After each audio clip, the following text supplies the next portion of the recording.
nós estamos aqui hoje para atender uma convocatória do sindicato para uma assembleia universitária, que eu acho que é um espaço diferente, né, do que a gente tem constituído dentro da instituição e que visa discutir, então, problemas que sejam considerados de suma importância, né, para a instituição como um todo, a gestão, e nós que somos servidores.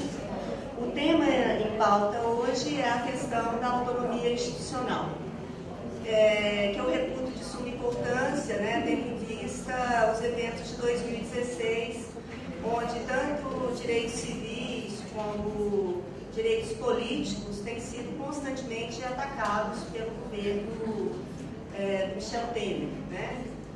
Digo isso em função da cassação praticamente do nosso direito de greve, posteriormente do pedido de corte de pontos, né, que houve durante a nossa greve, e de um ataque brutal contra todos os manifestantes que foram a Brasília, né, no último mês, protestar contra a PEC. Então, é nesse sentido, né, que se coloca a questão.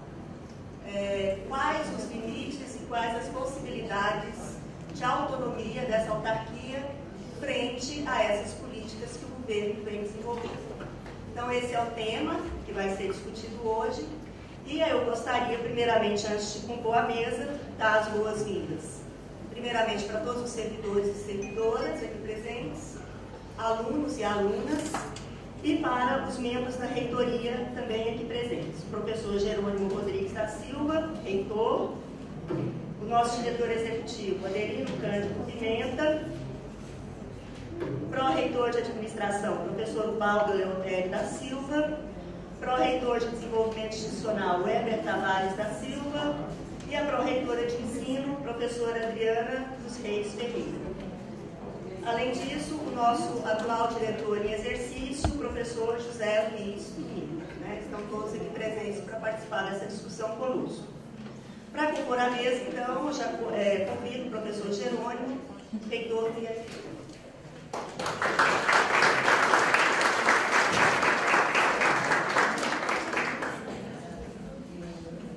Professor Davi Leão, Lobão, desculpa.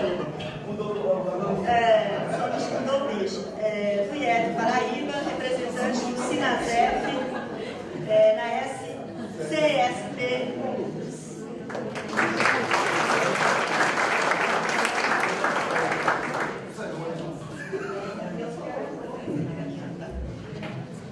Por fim, para compor a mesa, o nosso aluno, o Adson Ferreira, estudante do curso superior de bacharelado em Química, ativista estudantil, integrante do movimento de ocupação e vice-presidente do CEA.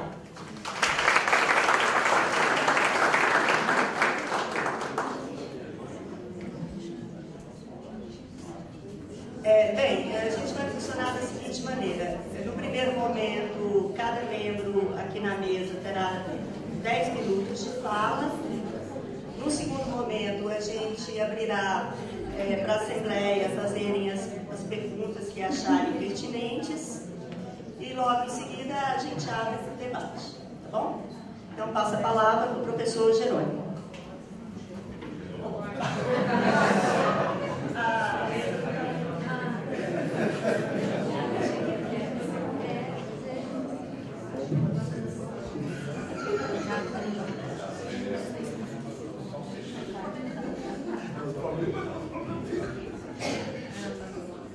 Bom dia a todos e todas. Para nós é um prazer estar com vocês nesse momento que estão dando nome, né, Assembleia Universitária. Um tema, para mim, novo, né, dentro da instituição, mesmo porque isso não está em nosso regimento, mas talvez é um bom momento em que estamos aí nesse próximo semestre discutindo o nosso PTI, né, para nós apresentarmos isso como uma proposta. Acho que é um momento que possibilitará a nossa instituição a discutir questões gerais da nossa vida institucional. Um outro detalhe também, aí, professora Sônia, né, que está conduzindo a mesa, quando eu trago o tema autonomia universitária, né? Para nós também, inicialmente, nós começamos essa discussão com o professor Roberto, o professor Marcelo, que esteve até a reitoria, né, para a gente tentar formatar essa proposta de assembleia, essa proposta de uma reunião com todos os coletivos e, logicamente, os segmentos da comunidade acadêmica. E para mim não ficou claro que o tema seria esse, até mesmo em função dos documentos. Mas tudo bem, porque para nós também é um tema que ele tem que ser, de uma certa forma, debatido na nossa instituição, nos institutos, uma instituição que no dia 29 de dezembro estará completando 8 anos, e talvez é um tema que carece de debates. Até mesmo a lei que cria a nossa instituição, ela fala, a 11.892, ela fala a respeito da nossa autonomia administrativa, financeira, didática, pedagógica, né? Então nós temos que discutir até que ponto essa autonomia realmente ela é real. Então é um ponto que, para nós, uma instituição nova, carece de debates, e até mesmo dentro desses movimentos que nós tivemos recentemente em relação a essas reformas, essas medidas provisórias. Esse debate veio à tona, né? Por exemplo, relativo ao movimento de ocupação, onde o Ministério Público nos chama para uma reunião solicitando que nós solicitássemos, né, a reintegração de posse de alguns dos nossos campos que estavam ocupados. Tá? Naquele momento nós decidimos que não faríamos isso. Até mesmo o Ministério Público entra com uma ação civil pública e nós fizemos toda a defesa, estamos respondendo ainda relativo a essa ação civil pública, né? Até mesmo em função de termos sido lenientes e praticado improbidade administrativa, por não ter feito essa solicitação a conter. Mas nós conhecemos muito bem que o Ministério Público do Estado de Goiás, Federal do Estado de Goiás, ele age de forma não educativa, não pedagógica, diferente de outros ministérios públicos, pelo qual nós tivemos conhecimento. E aí eu cito o Ministério Público de Pernambuco, do Estado de Pernambuco. Eles resolveram inicialmente uma outra guinada, fizeram reuniões entre Polícia Federal, Polícia Militar, Defensoria Pública, reitores das instituições de ensino, tanto os institutos quanto as universidades federal e estadual, e a partir dali criou-se um grupo de crise e, obviamente, dando todo o suporte para que as tratativas e o diálogo fosse estabelecido entre gestores, comunidade e o movimento de ocupação. Eu acho que são iniciativas dessa forma que os órgãos, como o Ministério Público, tem que ter, considerando aí as nossas autonomias, de decidir, de possibilitar que o debate aconteça nas nossas instituições. Então, faz parte essa luta, essas organizações, nessa perspectiva de entendimento, né, dos órgãos também que são responsáveis pelo controle, são responsáveis pelas ações, de uma certa forma, de defesa das instituições públicas de um modo geral. Então, nesse ponto de autonomia, acho que é um ponto que carece. Eu acredito que nós não vamos esgotar com essa Assembleia. Isso seria apenas um momento inicial para princípio aí de discussões, né, sobre esse tema. E logicamente nós temos vários outros temas. Quando o SINDEF nos propõe essa reunião com esse caráter de Assembleia Universitária, e propõe também, vamos lá, sim, propõe também, de uma certa forma, que nós pensássemos, começar a repensar a nossa instituição em função até mesmo dessa reforma, a PEC 55.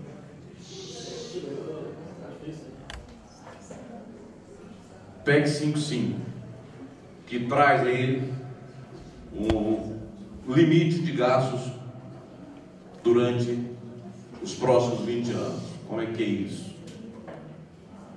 Qual que é a ameaça que essa PEC tem em relação às nossas instituições? É um debate que vai estar aberto, é um debate que nós precisamos, de uma certa forma, estar tendo, não só essa questão da PEC, quanto as reformas, né, que aí estão vindo, como a reforma da Previdência, daqui a pouco a reforma trabalhista, tá? E outras reformas que colocam em jogo a saúde das nossas instituições. E nós já passamos em momentos anteriores, na década de 90, principalmente, com algumas ameaças, eu acredito até mais sérias do que essa que nós estamos convendo, principalmente pelo entendimento. Naquela época eram poucas. O número de campos, vamos chamar, não era nem campos, unidades da nossa instituição, em termos de 140 e poucas unidades, e eu acredito que hoje nós temos mais força, precisamos nos organizar. Hoje nós atuamos em mais de 600 municípios, espalhados aí por todo o país, e se nós analisarmos que cada um desses municípios atende no mínimo aí de 4 a 5 outros municípios, de forma mais direta, se nós multiplicarmos isso aí, 600 por 5, daríamos 3.000 municípios atendidos, no mínimo aí, pelas nossas instituições. Precisamos fazer um trabalho em que os municípios tenham reconhecimento de que nós temos condições de trabalhar na perspectiva de um ensino público gratuito de qualidade, possibilitando o desenvolvimento regional, social dessas regiões impactadas pelos nossos institutos. Eu acredito que a partir daí nós teremos uma segurança maior, logicamente, pensando que a luta não vai ser fácil. Ela não é fácil para nenhum de nós, mas precisamos desse fortalecimento. Esse é meu entendimento. E nesse cenário futuro, e um cenário que não é um cenário distante, né, que a gente teria que desenhar, em função até mesmo do que está sendo, o que está posto em relação à PEC, que foi aprovada no último dia 13, e o que virá em relação às reformas da Previdência e reforma trabalhista. Então, é uma contribuição que inicialmente eu coloco para todos, e até mesmo para as pessoas aqui que vão estar debatendo com os senhores, para a gente pautar essa perspectiva. O que nós podemos fazer dentro da nossa instituição? Quais as estratégias que nós podemos ter para combater essas ameaças que estão presentes? Então, nesse sentido, fica aqui a minha contribuição inicial. Obrigada, professor Jerônimo. Passo a palavra agora para o Lobão, representante do Sinasef. Bom dia a todos e a todas. Bom dia. Eu sou Davi Lobão, sou do Instituto Federal da Paraíba. Eu sou representante do Sinasef na CSP Conlutas, na Central Sindical, e conheço um pouco a história dessa nossa instituição. Estou nela lutando há algum tempo, e o que eu vou dizer aqui pode assustar muita gente, mas é fruto de uma construção que nós temos coletiva muito séria. Se vocês fizessem essa discussão uns 6 meses atrás, eu começaria discutindo o seguinte: como é que está o estatuto dessa instituição? Foi formado através de um estatuto ou não? Nós temos autonomia para isso? Mas a coisa é tão séria que essa discussão ficou na lata do lixo. O que é sério? Vamos lá. Sério é o seguinte: em 2008, respondendo a uma deliberação do Banco Mundial de Desenvolvimento, do BID, terceiro mundo, e o Brasil dentro dele, os países em desenvolvimento, criaram de forma muito forte os institutos federais, as escolas técnicas, os cursos tecnólogos, para atender uma demanda do capital. Nós íamos formar a nova mão de obra do capitalismo. Esse instituto tinha esse papel. Por isso era importante crescer, e o nosso crescimento foi forte, né? Não foi tão forte como do Chile, não foi tão forte como do Uruguai, lá cresceram muito mais, né? Mas crescemos muito, com o objetivo de formar a nova mão de obra. Eu não sei se vocês lembram um pouco da primeira Revolução Industrial, quando as máquinas, os capitalistas criaram nas máquinas uma logomarcazinha para dizer como é que ligava ela, porque estavam quebrando muitas máquinas, e aí se construiu mundialmente uma luta contra o analfabetismo, para que as pessoas pudessem ler e escrever. Naquele momento era uma necessidade do capital para as pessoas lerem a máquina, para não quebrar a máquina. Os institutos federais, nesse momento da Revolução Técnico-Científica, estava colocado no mesmo patamar. Era preciso dar uma qualidade à nova mão de obra em função da Revolução Técnico-Científica. Era esse o nosso papel. Mas vocês são teimosos. Vocês não cumpriram o papel do BID. Sabe o que vocês fizeram com isso aqui? Vocês criaram a maior fábrica de sonhos que esse país já teve. Vocês formaram estudantes muito acima do que eles queriam. E esses caras foram voar. Nós somos hoje a principal instituição que aprova a gente, por exemplo, a universidade. Vocês deram uma formação aos estudantes que o capital não queria, cara. Vocês foram mal, né? Vocês ensinaram demais aos alunos. Vocês prepararam demais. E aí eu coloco nesse meio, eu sou professor também, fiz isso. E o capitalismo teve um problema. E agora? E essa juventude que agora quer voar mais alto? E os cursos tecnólogos que ninguém queria, que só quer bacharelado, porque o tecnólogo é só apertar o botão, nós queremos formar pessoas que pensam. E essa discussão se deu em todo o Brasil. E nós rompemos com a lógica do BID. Que bom pra gente, mas que ruim para eles. E aí, pessoal, eu vou historiar isso para chegar onde nós queremos chegar. E aí, numa triste sexta-feira, o governo de Dilma, Aloysio Mercadante, ministro da Casa Civil, recebeu, o nosso reitor tem com certeza essa informação, quem participou da reunião depois com o Mercadante já como ministro da Educação, recebeu o Sistema S para discutir o nosso instituto. E o Sistema S apresentou um projeto para acabar, de incorporação do nosso instituto pelo Sistema S. Aloysio Mercadante, às 18 horas, se encerra a reunião, e deu uma declaração que é um projeto muito bom, maravilhoso. Na segunda-feira ele é admitido no Ministério da Casa Civil. Opa, que bom. Na terça ele é nomeado para o Ministério da Educação para construir e aplicar o projeto. Reuniu os reitores dos institutos, apresentaram esse projeto. E pessoal, olha que coisa triste. A PEC 55, que destrói o serviço público, que destrói o Estado, para ser aplicada, eles vão ter que pensar. Porque vai ferir muitos problemas. Mas o único projeto que eles têm pronto e acabado é exatamente com os institutos federais. Eles sabem o que vão fazer, como fazer e como fazer. Se a gente não derrotar esse projeto, acabou o Instituto Federal. Nós não chegamos a 2020. E sabe por que eles querem acabar com o Instituto Federal? Porque nós criamos uma boa escola.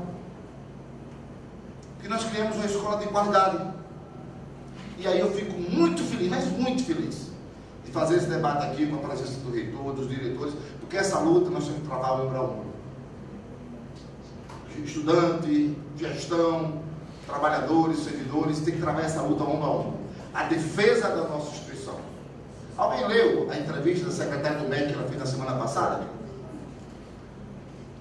Tentaram esconder a qualidade do nosso instituto, não conseguiram. Tentaram esconder, não conseguiram. Ela deu a seguinte declaração: não, é verdade, o instituto é muito bom, tem muita qualidade, mas forma pouca gente, é muito dinheiro, a gente tem que acabar com isso. Ela disse isso textualmente. Então o que é que nós estamos vivendo muito fortemente? Uma ameaça de existência. E nós estamos vivendo uma ameaça de existência, sabe para quê? Porque a gente é bom demais. Eles querem acabar com a gente porque a gente é bom. Não é porque a gente é ruim. Não é porque a gente deu errado. Esse é o principal problema da PEC 55. Esse é o principal problema nosso nesse momento. Ah, mas isso vai ser difícil. Vai ser nada. Já fizeram muita coisa. Já fizeram muita coisa para isso. Vamos lá. Vocês conhecem a PEC 287? A PEC da reforma da Previdência? Eu estou aqui até 18 horas. Eu tenho uma apresentação pronta. Se quiser conversar comigo depois de marcar, até hoje, depois do almoço, eu estou disposto. É triste. Quando eu apresentei no meu instituto, sabe o que o pessoal da área técnica disse? Davi, aquele PL 257, tem um negócio do PDV, nós tem. Eu vou pedir. Eu vou para a iniciativa privada. Porque eu larguei lá e vim para aqui, sabe por quê? Porque aqui tinha uma aposentadoria boa. Tá? Não tinha, não tinha, agora eu vou voltar. Então estão construindo um mecanismo para que a gente mesmo vá embora. Não foi um ou outro professor, não, foi a área técnica todinha do meu instituto. Dizendo categoricamente que eu vou pedir PDV. Eu vou fazer aqui. Aqui eu ganho menos do que na iniciativa privada. E pior, eu vou ter a mesma aposentadoria depois. Vou para lá. Vou para lá. Então, eles estão construindo a destruição desse instituto de forma acelerada. Não é uma coisa que está se dando bem devagarzinho. Está dando de forma acelerada. Tá? Tiveram uma derrota. Eles já queriam agora mesmo aprovar a comissão da PEC 287, já venceu as 10 sessões que são obrigatórias para fazer as emendas, para quando chegar no início do próximo ano já está discutindo e em março vai aprovar. Com essa derrota que eles tiverem, que vão criar a comissão, isso vai deixar o segundo semestre todo para discutir. Acabando com a nossa aposentadoria, pessoal, colocando a gente no mesmo patamar da rede privada. É verdade, eu, professor de matemática, eu prefiro ficar aqui do que ir para uma escola privada. Aqui eu ganho mais. É verdade. Mas um técnico aqui, companheiro da área técnica, será que é a mesma coisa? Um companheiro olhou para ver se tudo está merda da vida. Semana passada, eu recebi um convite para trabalhar numa empresa do Canadá, para ganhar quase o dobro que eu ganho aqui. Disse não, cada aposentadoria. Eu vou ligar se esse emprego está à disposição ainda. Não é isso. Né? Porque é esse o ataque que está sendo posto. A tristeza disso é saber que nós estamos sendo atacados pelo fato da gente ser bom demais. Essa é a tristeza. A tristeza disso é saber que o ataque aos institutos federais, que a nossa qualidade ultrapassou os limites que eles queriam. E o que será desses institutos? Você lembra daquele famigerado projeto do Pronatec? É aquilo que nós vamos fazer. Só aquilo, mais nada. E você, Lubão, professor de matemática? Vou trabalhar na escola estadual. A gente, no Uruguai já está assim. A Argentina já está assim. Acabaram. Nós ainda mantivemos a nossa resistência, hein? Estamos ainda. Mas os outros países integrativos já acabaram. Doaram aos colégios estaduais e nossa carreira virou uma carreira de extinção lá. O EBTT vai virar uma carreira de extinção. Não chega a 2020 sem derrotar esse projeto. Não chega. Então, nós temos uma tarefa. E qual é a tarefa? Derrotar esse projeto. E aí, a nossa resistência tem causado, ao lado de lá, né, uma ação muito contundente. Dia 29 foi um terror. Dia 13, pessoal, tinha menos de 3 mil pessoas em Brasília. Tinha mais de 5 mil policiais. E a agressão foi terrível. Né? Os estudantes deram para a gente a lição de onde a gente começar. Eu acho que a gente vai ter que fazer, pessoal, ocupações de resistência e defesa dessa escola não é mais de estudante, não. É de servidor, estudante, família, primo, papagaio, cachorro da casa, o gato, fazer tudo aqui para dentro, para não deixar isso aqui passar para o sistema S. Esse é o nosso desafio. Essa é a quebra principal da autonomia que estão tomando. Estão tirando o Instituto das nossas mãos. Nós temos que lutar, preservar essa instituição e defender a sua qualidade. Nós estamos fazendo bem feito. Nós merecemos o apoio da sociedade, temos esse apoio. Vamos buscar fazer a nossa luta.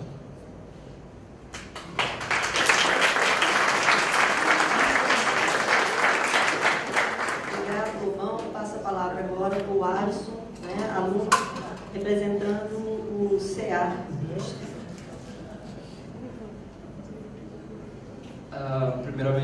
dia, eternamente Fábio Temer.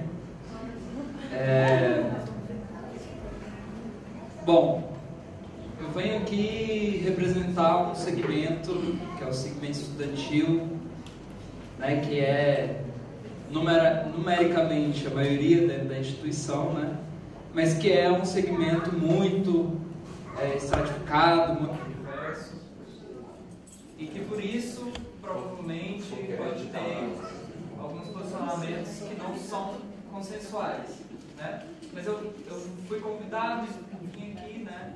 A gente tentou articular alguma reunião entre os estudantes para ver como é que ia ficar essa representação, mas a gente não conseguiu porque estava muito em cima da hora. Bom, é preciso entender, pessoal, o histórico da luta estudantil, né? O movimento estudantil sempre esteve nas ruas e sempre esteve em defesa da educação pública gratuita, de qualidade, né? Historicamente no Brasil foi o segmento que demonstrou maior resistência, né? E aí a resistência física, né? Nas ruas, nas ocupações e tudo mais. 2013, né? A gente teve uma participação gigante dos estudantes nas mobilizações, naquilo que era, a princípio, né, contra o aumento da passagem, pela passagem gratuita, né, pelo passe livre. 2014, 2015, a gente teve uma participação muito grande dos estudantes e aí, em conjunto com os servidores, né, na resistência contra os cortes na educação. Foram cortes estratosféricos, né? A gente esteve na rua, a gente esteve nas greves, a gente esteve construindo, né, alguma alternativa. E aí veio a nossa mídia maravilhosa, né? Tentou abarcar boa parte desse movimento legítimo de indignação, né? E aí construíram, né, a falácia da crise, da corrupção e tudo mais, né? Com todo um fundo, né, um fundo perante a retórica, que era principalmente o ataque ao serviço público, ao serviço para os mais pobres, assistência social e tudo mais, né? E aí a gente constrói, né, um sentimento de que está tudo acabado, né? O Estado está falido, as instituições estão falidas, é preciso derrubar esse governo, e aí vai lá e derruba, né? E aí veio o governo Temer com propostas realmente assustadoras, né? O corte nos investimentos públicos, né? A PEC 55, não é à toa que o movimento estudantil se mobilizou com tanta força, né? A gente passou pelo maior movimento nos últimos 30 anos no movimento estudantil, né? Ocupação de mais de 1.200 escolas, institutos federais e universidades federais, né? Aqui em Goiânia, aqui em Goiás, né? 11 dos nossos 14 campi em funcionamento foram ocupados pelo movimento estudantil, né? Num levante que até eu mesmo fiquei assim, assustado, né? Pela qualidade, assim, né?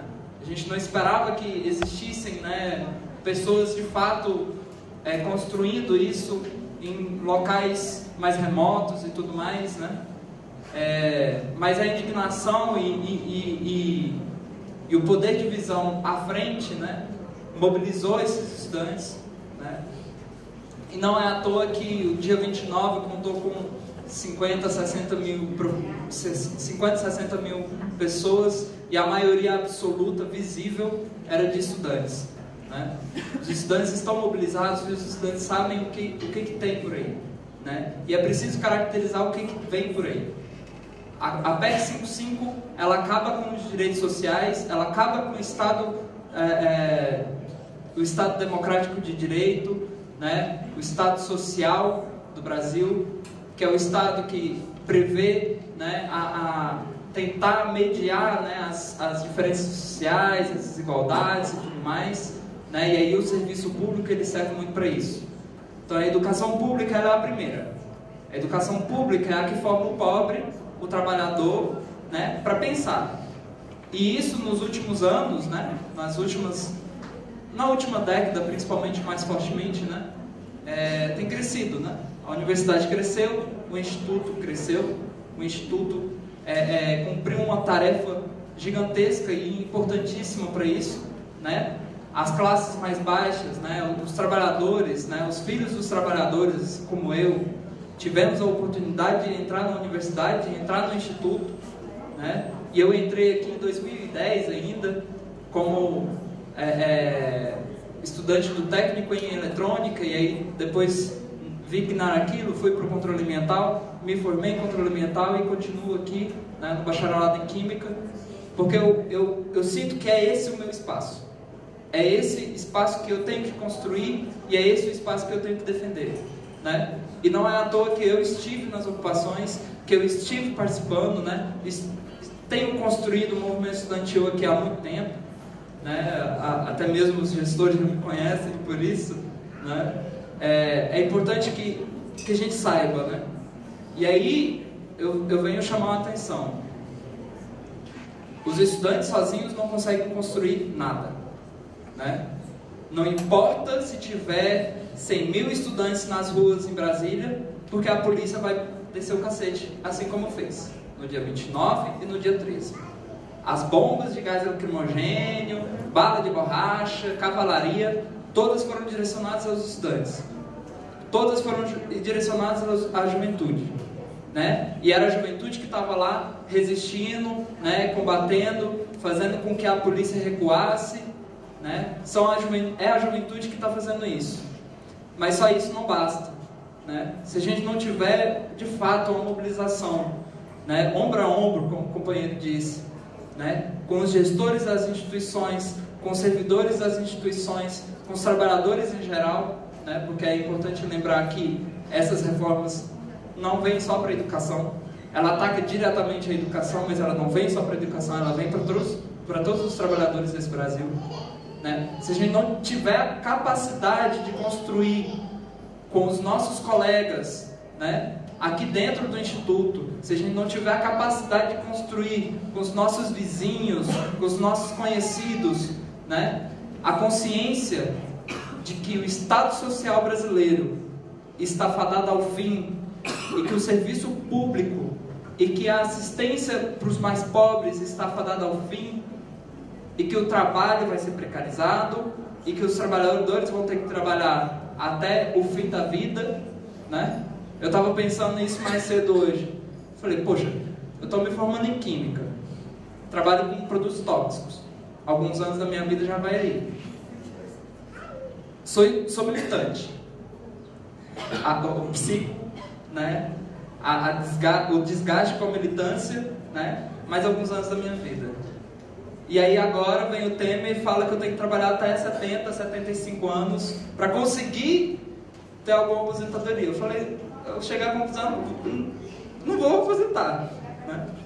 É complicado, assim, né? E é preciso que a gente saiba disso, porque as medidas que estão sendo postas, elas são muito sérias. E o governo ele tem muita consciência do que está vindo, né? Ele sabe muito bem o que está acontecendo. O governo Temer, e aí eu alerto, o governo Temer é uma peça em todo esse jogo. Não duvidem se o governo Temer cair daqui a 6 meses, mas que o governo Temer vai passar as medidas e aí já vai ser fixada, né, todas essas medidas, é certeza, né? A Globo agora já começa a reverberar as denúncias contra o Temer, já começa a reverberar a medida lá de impeachment do Temer e tudo mais, né? A mesma Globo que há um ano atrás estava reverberando o golpe contra Dilma, né? O impeachment contra Dilma e tudo mais. A mesma Globo que fez propaganda para as medidas de reforma do ensino médio, a PEC 55, a medida da escola sem partido, né? Então não nos enganemos, né? Esse momento político, ele é sério.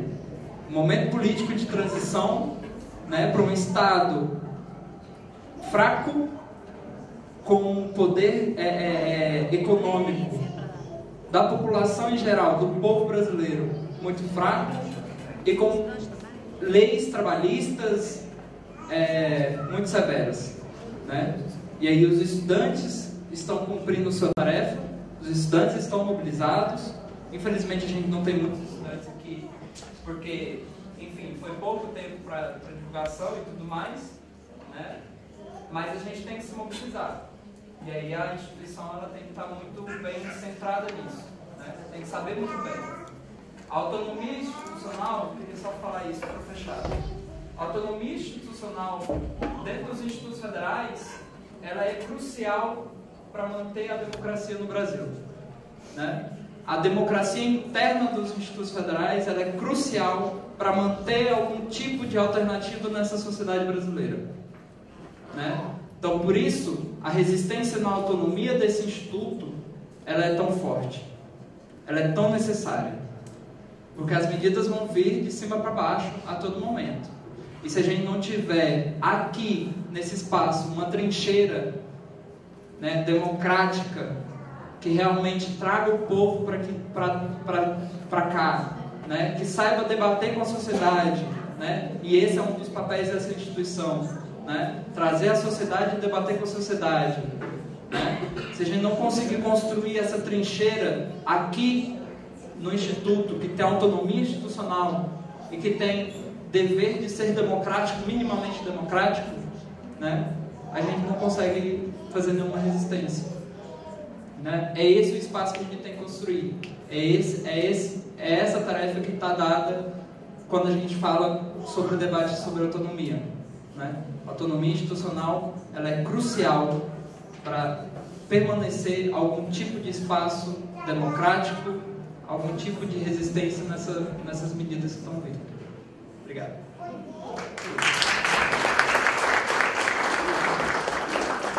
Bem, então agora a gente abre para as questões ou considerações da Assembleia.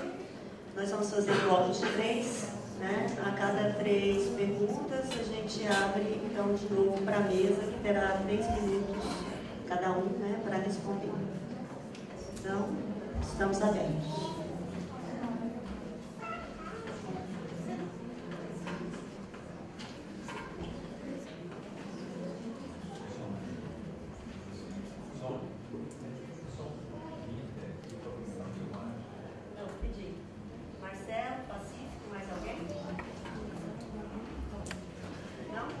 Então eu vou me inscrever também. Eu peço que quem for fazer alguma intervenção venha à frente, porque a gente está filmando a Assembleia, tá? Fazendo registro.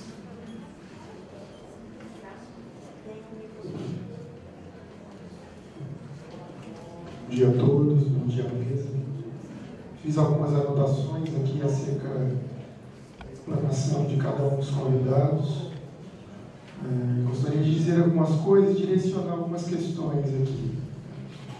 O professor Jerônimo, ele começa a explanação falando de uma questão importante, que é a questão da Assembleia Universitária, que não consta no regimento interno. Então vejam que nós temos aí um caminho bastante longo naquilo que diz respeito à democratização da instituição. De um elemento, uma esfera importante como essa, deveria estar presente. Isso demonstra a debilidade desse processo de como foi conduzido a construção do regimento interno, que certamente, se tivesse sido discutido mais amplamente, com certeza constaria. E nisso eu já entro na questão posta pelo Lobão. O Lobão ele coloca muito a questão externa, entre aspas, do panorama nacional, de como o projeto posto na esfera privada se aplicaria nos institutos. Eu creio que há uma necessidade aí de se estabelecer uma mediação, né? Se criar um olho para dentro e um olho para fora. E como nós vamos criar esse entendimento interno, porque mobilização, luta e defesa não se constrói sozinhos por si só. Isso implica em um processo amplo de discussão e construção de espaços democráticos com a comunidade. Nesse sentido, voltando à questão do professor Jerônimo, essas questões acerca da estatuinte são de fundamental importância, a questão do PDI é de fundamental importância, a questão do regimento interno também é de fundamental importância. Descentralizar os processos decisórios e criar princípios democráticos de norteamento da instituição é de fundamental importância para construir essa resistência, para construir esse espaço. Esse espaço não vai se dar por si só, por interesses pessoais. Essa resistência passa por aí, pela democratização da instituição. Então esse é o primeiro ponto importante. É necessário ter esses dois aspectos em mente. Do aspecto externo, no que diz respeito à conjuntura nacional e como essa conjuntura afeta internamente a instituição, no entanto, olhando os mecanismos institucionais internos, a partir dos quais nós podemos nos mobilizar e criar ferramentas, instrumentos, instâncias de intervenção. E nesse sentido, esses três elementos são importantes. Né? Estatuinte, PDI e regimento interno. O PDI está por vir e nós temos aí questões importantes a discutir acerca da reforma do ensino médio. Ou seja, como vão ficar as licenciaturas frente ao notório saber? Como vão ficar os cursos de proeja? Existem questões aí fundamentais internas que nós temos que discutir. E discutir o mais amplamente possível para tomar uma decisão acertada. Com relação...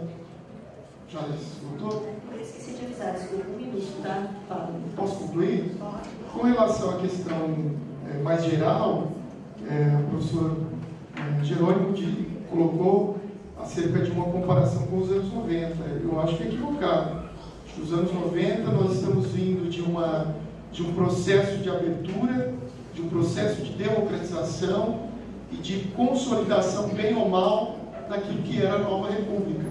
Você tem o PT em ascensão, com uma perspectiva, digamos, mais democrática, mais combativa, outros movimentos em cena, não é o caso de hoje.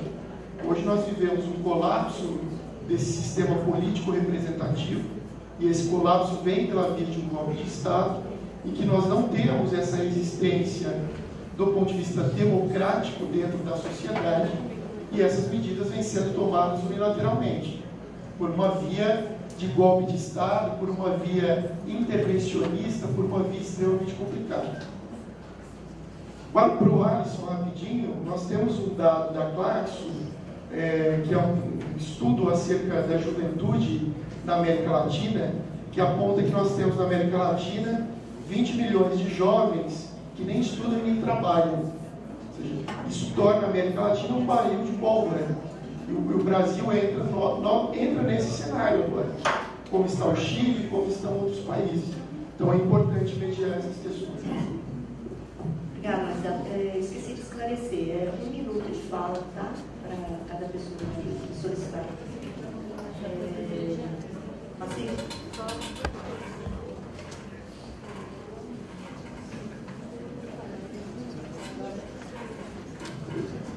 Bom dia a todos. Eu tenho uma observação a fazer. Quando o reitor fala em autonomia universitária do Instituto, eu tenho duas perguntas a fazer. Se o Instituto tem essa autonomia como tem nas universidades, hoje por que a gente vê tanta auditoria dentro dessa instituição? Auditoria na área de ensino, em outras áreas. E eu esperava uma anamnese feita, porque o nosso reitor é representante do CONIF. O que o CONIF tem feito em busca dessa autonomia? Essa é a minha pergunta. Bem, a minha questão vai no rumo do Pacífico, Eu queria, assim, que a reitoria nos situasse qual tem sido o posicionamento do CONIF frente a esses eventos, de 2016 e até anteriormente, que afronta justamente com a questão da autonomia. E aí, como o movimento sindical e estudantil tem se relacionado com essa instância ou não? Porque eu penso que é um espaço onde você pode fazer uma articulação em nível nacional. Então é isso. Bem, eu vou passar então a palavra primeiro para o Lobão, tá? 3 minutos para cada resposta. Só como exemplo aí da questão da Estatuinte, da importância dela, na Paraíba, o Instituto Federal, o seu estatuto foi construído pelo Estatuinte, e 5 anos depois de aplicado, foi feita uma nova Estatuinte para fazer um balanço dos estatutos e reformas. Fizemos um novo estatuto. Lá no nosso estatuto, por exemplo, tem a Assembleia, né, acadêmica, a Assembleia de Todos, é uma instância consultiva do Consulper, e tem o plebiscito. Lá, o instrumento do plebiscito pode ser usado pelo nosso estatuto. Então, eu acho o estatuto interessante, mas o mais interessante do que o estatuto foi o processo de construção, né? Foi um processo em que a comunidade participou efetivamente através de eleições de chapas, discussão programática, debates entre as chapas em todos os campos, para eleger os representantes, e nós fizemos uma Estatuinte. Na Estatuinte, pessoal, lá na Paraíba, que tinha 140 delegados, só tinha 6 delegados natos. 6 delegados natos. Eu basicamente achei muito ainda, mas é um número importante. Os demais membros da Estatuinte, todos eles, foram um processo de eleição direta. Eu falei aqui na minha fala, inicialmente, o seguinte: se fosse há 4 anos atrás, para mim essa é a primeira discussão. Mas eu confesso a vocês que essa discussão é importante, mas diante daquilo desse cenário que eu apresento, de ameaça do Instituto, da existência dele, tá? Eu acho que a defesa do Instituto ela tem hoje uma prioridade. E eu acho que passa. Eu vou dizer um dado importante: das 42 instituições ligadas à nossa rede, não chega a 10 o número de institutos e escolas, casos como Pedro II, etc., CEPETs, que fizeram o estatuto através do processo de Estatuinte. A maioria deles, o reitor chamou um grupo, se trancou lá na sala, fez o estatuto estava pronto. No estatuto tem lá o Consulper se reuniu e aprovou o estatuto. Mas como é que o estatuto poderia ser aprovado pelo Conselho se o Conselho foi fundado pelo estatuto? Quem nasceu primeiro, o ovo ou a galinha? Quer dizer, é até uma coisa incoerente. E é bom que se diga que na época de 2008 o MEC orientou aos diretores na época, que passaram a ser reitores, orientou a fazer estatuintes. A orientação foi essa. Na nossa rede, poucos institutos fizeram estatuintes. Eu não sei a realidade daqui do Instituto Federal do Goiás, mas pouquíssimos. Uma orientação do MEC.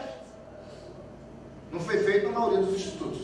Na Paraíba nós temos dois estatutos. Fizemos uma primeira, acho muito antidemocrática. A maioria dos delegados não era eleição direta. Na segunda foi e mudamos todo o estatuto. Acho que temos um bom estatuto. Eu era membro da Estatuinte, eleito, pedi muitas votações, mas aí mesmo assim ainda acho que foi um estatuto muito democrático, muito interessante. A segunda coisa é a questão da privatização dos institutos federais. É como eu falei para você, pessoal, o Instituto está dentro de um processo de Estado em que a PEC tenta desconstruir. Ninguém tem dúvida de que a PEC é um processo de desconstrução do Estado, né? Agora, é verdade que a aplicação dela não será tão simples, que cria contradições, inclusive entre a classe dominante. Setores da burguesia vão falir. Ou você não sabe que vários setores do capital precisam do Estado para sobreviver na sua existência? Quando ele corta investimentos, setores do capital, mas ele é eu.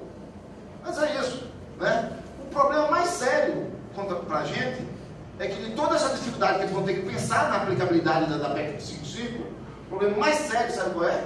É que o nosso instituto eles têm um projeto acabado, pronto. E vamos combinar. O governo golpista, e está aí, não vai evitar em nenhum momento a aplicação desse projeto. Eles veio para isso. O golpe, eu não acho que é de Estado, acho que é um golpe parlamentar, né? Um golpe de governo, não chega a ser de Estado ainda, mas é um projeto de governo, porque eu acho que a classe dominante não mudou, por isso que eu não acho que é de Estado, a classe dominante é a mesma, é o capital financeiro e tal. Então, por isso eu não acho que é um golpe de Estado, mas é um golpe dado. Esse golpe tem essa tarefa a se fazer. E o meu maior medo, o único projeto pronto para aplicar a PEC 55 que eles têm em mão é o que fazer com o Instituto Federal. Está pronto. Basta aplicar. Então, essa é a minha preocupação, esse é o meu medo, né? A nossa relação com isso, só para concluir, Nós tivemos agora na greve uma boa discussão com o nosso reitor, por exemplo, na reunião de Alagoas, o professor Nicásio, né, passou o tempo todo ligando comigo, aquela nota, por exemplo, que vocês fizeram lá, à noite ele ficou elaborando a nota, escrevia, ligava para mim o tempo todo, passava para o WhatsApp, a nota tá boa, não está boa, porque para construir a questão de proteger a gente contra o corte de ponta, etc. Eu acho que nós tivemos uma relação interessante. Na última plenária nossa do Sinasef, nós tivemos uma comissão para conversar com o CONIF, né, para construir mecanismo de discussão, mas está em pauta algo que vocês aqui colocaram, que é a questão das auditorias, dos PADs, né? Tem acusações da nossa base que dizem assim, o meu instituto não vive fazendo PAD, ele faz PAD para viver, quer dizer, o tempo todo, quer dizer, ele não vive em função do PAD, o PAD vive em função do instituto, né? É terrível esse procedimento. Então nós estamos inclusive tirando a comissão para conversar com o CONIF, para mediar esse procedimento que nós estamos achando que dá uma perseguição muito forte dentro das instituições, particularmente daqueles que fazem trabalho, militam, lutam, né? Então nesse sentido nós estamos tomando isso. Eu tenho a honra de dizer o seguinte, no meu instituto, PAD é uma coisa muito rara, né? PAD é uma coisa muito rara. Nós temos um diálogo muito forte, tentando pressionar, discutir com a reitoria. Isso é importante? Eu acho que é. Agora, a autonomia da nossa luta é fundamental. Eu acho que os companheiros que denunciam isso, é muito importante que a denúncia seja feita, que o Sinasef intervenha nisso, que o nosso sindicato trabalhe com isso, porque isso é uma realidade cotidiana da nossa base. Professor Jerônimo. Bom, eu vou tecer alguns comentários a respeito, primeiramente, do Marcelo. Ele toca aqui num ponto importante que até mesmo nós já conversamos a respeito dessa questão. A questão do nosso estatuto, do nosso regimento, a forma com que ele foi construído, e de repente ela não foi muito boa, até mesmo porque naquela época, não estava na gestão, mas o professor Paulo, o quantitativo de pessoas que participaram ou se tiveram a oportunidade de participar na construção do regimento do estatuto era muito pequeno. 2009, 2008 para cá, nós tivemos um crescimento vertiginoso em relação a servidores, tanto técnico administrativo como docente. Acho que o momento certo é esse, que está posto, da construção, e o nosso PD ele vai abrir, isso já foi colocado. Tivemos aí uma suspensão temporária, né? Neste caso do PDI, em função dos movimentos, greve e tudo mais, nós vamos colocar isso em pauta nesse próximo mês. E aí, consequentemente, a estatuinte, a questão do regimento, ela vira pauta dentro desse congresso, dentro do PDI. E aí, professor Lobão, o nosso PDI, ele foi construído de forma democrática, através do congresso. Foi feito, foi um trabalho muito importante dentro da nossa instituição. Está certo que nem todos aqui participaram naquele momento, devido até mesmo ter sido nomeados posteriormente, né? Diferente, talvez, e assim a gente pega pela rede no todo, teve os institutos que contratou, né? A Fundação Getúlio Vargas, outras instituições, para construir o seu PDI. Exato? Então, ela não é algo homogêneo, a construção desse PDI na rede. A gente fala em termos de rede, em termos dos institutos. Tá? O nosso PDI, o que está atualmente, ele dá um norte para a questão da descentralização das decisões, uma questão de gestão participativa, e tudo aquilo que foi posto no nosso PDI, até mesmo quando eu assumi em 2013, o nosso PDI não tinha nem sido aprovado pelo Conselho Superior.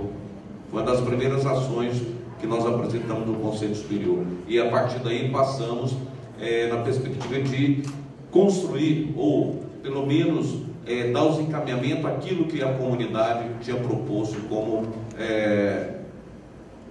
dentro do PDI, como que a comunidade gostaria que acontecesse. Então, dentro, não só a questão do Conselho de Campos, que é uma instância que eu considero aí com possibilidade para que os campos possam, de uma certa maneira, fazer essa gestão participativa. E também, quando eu comparo com os anos 90, talvez não era o todo, viu, professor Marcelo, é porque eu vivi esse momento. Tá? Eu fui uma das pessoas, quando o professor Lobão apresenta o negócio do PDV, que com algo aqui fora, eu protocolei meu PDV. Eu estava tão desmotivado naquela época, tá? Que eu cheguei a protocolar meu PDV, só que depois descobri que não era para docente, era só para técnicos administrativos. Eu cheguei, eu não sei se foi sorte ou azar de vocês, né? Ou minha, né? Mas está aí, está posto, né? É o que a gente viveu naquele momento. Então, em algumas partes, se pode se comparar. Talvez se você for fazer uma análise mais profunda, tudo bem, tem pontos aí que não justifica, talvez até estar fazendo essa comparação, tá? Então, essas ameaças do PDV, estadualização, ela teve naquele momento. Professor Pacífico, em relação à autonomia, né? Professor Pacífico, você tem a questão de CGU, são órgãos de controle, TCU são órgãos de controle, nós mexemos, e também nós temos a nossa auditoria interna, que era apenas preventiva, certo? E, logicamente, essa auditoria interna, ela está ligada ao Conselho Superior, e todo ano ela faz um plano de auditoria interna, que é aprovado nesse Conselho Superior, é aprovado na CGU, porque nós mexemos com recursos públicos. E muitas vezes, os gestores são penalizados. Quando o TCU, por exemplo, vou citar um exemplo bem típico disso aí, o reitor do Instituto Federal do Rio Grande do Norte, tá? Mesmo tendo deixado seu posto de gestor máximo, né? A CGU, e isso está subindo para o TCU, algumas situações que a gente trata isso como autonomia, questão de ter pagamento de 1, D2, D3, questão de 30 horas, tudo bem? Para auditado, isso está subindo para o TCU, não sei o que isso vai dar, tá? Então nós temos que tomar um cuidado, isso é preventivo. Eu acho que a auditoria ela é preventiva. Muitas vezes é aquilo que nós já debatemos, a forma com que isso está acontecendo, que a gente tem que avaliar, mas que ela é necessária, ela é. E aí, finalizando já na pergunta da professora Sônia, né, a questão também do professor Pacífico, né, a respeito da atuação da Carta de Vitória, né? Eu participei dessas duas últimas gestões, 2015 e 2016, do CONIF, e nós nos posicionamos, sim.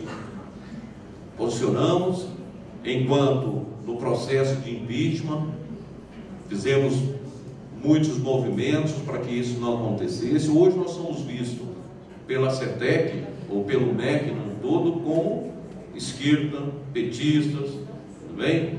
E muitas vezes também, em algum momento, né, a gente é chamado de coxinha. Eu tive essa experiência recentemente na minha casa. Eu cheguei de uma viagem, estava voltando, cheguei no aeroporto, passei em casa para deixar uma mala, porque eu tinha aquela reunião lá com o Sinasef, lá em Brasília, Diretoria Nacional.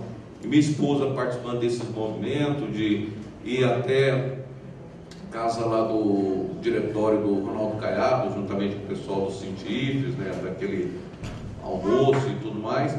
Como eu passei muito rápido, ela queria discutir uma situação relativa a essas questões comigo. Eu falei, não tem tempo, eu tenho que ir para Brasília e tal.